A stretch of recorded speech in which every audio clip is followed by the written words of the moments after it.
Many Canadians think of the U.S. economy as vastly larger and more vibrant and business-friendly than our own. However, for entrepreneurs on either side of the border, when starting or growing a business, it's critical to have a solid understanding of the real economic landscape. So at the Hatchery, we set about aligning official statistical sources so that the results are comparable between our two economies. At first glance, when we look at employer businesses, large firms in the U.S. seem significantly more important in terms of the share of the private sector workforce. In the United States, large employer businesses account for fully 53.6% of private sector employment, compared to just 38.3% in Canada. That's almost 40% more. But the U.S. relies more heavily on the self-employed or solo entrepreneurs. When we examine the workforce across all sizes of business, the picture changes significantly. Canada has a significantly larger share of the workforce in micro to medium-sized employer businesses at about 58% compared to the U.S. at approximately 44%. In other words, in the U.S., employment is spread evenly between the largest businesses and the other three smaller categories of employers. Building large, successful businesses isn't easy.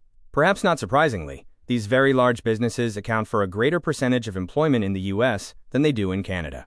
We can suggest some likely explanations. First, the much larger market in the U.S. allows greater scaling of retail and wholesale operations. Second, largely private healthcare and post-secondary education sectors account for many more private sector employees than in Canada, where many more of these institutions are classified as belonging to the public sector. Finally, massive global technology companies are headquartered in the U.S., resulting in a concentration of head offices of these global American firms. But buying into the dream of creating a startup with a billion-dollar valuation by following the Silicon Valley playbook is kind of like buying a lottery ticket.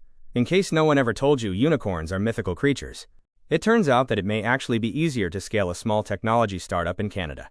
Statistically, as we've seen, SMEs in Canada are a little larger than their cousins in the U.S.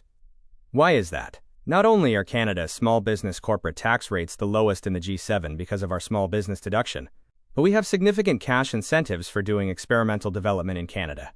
What's more, salaries for engineers and software developers in Canada are lower, only about 70% to 85% as high, than their counterparts in the U.S., and that's before factoring in cash incentives for R&D.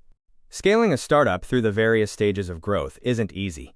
While some business consultants can provide you with a playbook to guide you through all the various funding rounds, more than 80% of startups that exit successfully through an IPO or an acquisition do it without any VC money at all. At the Hatchery, we think it makes more sense just to stay flexible.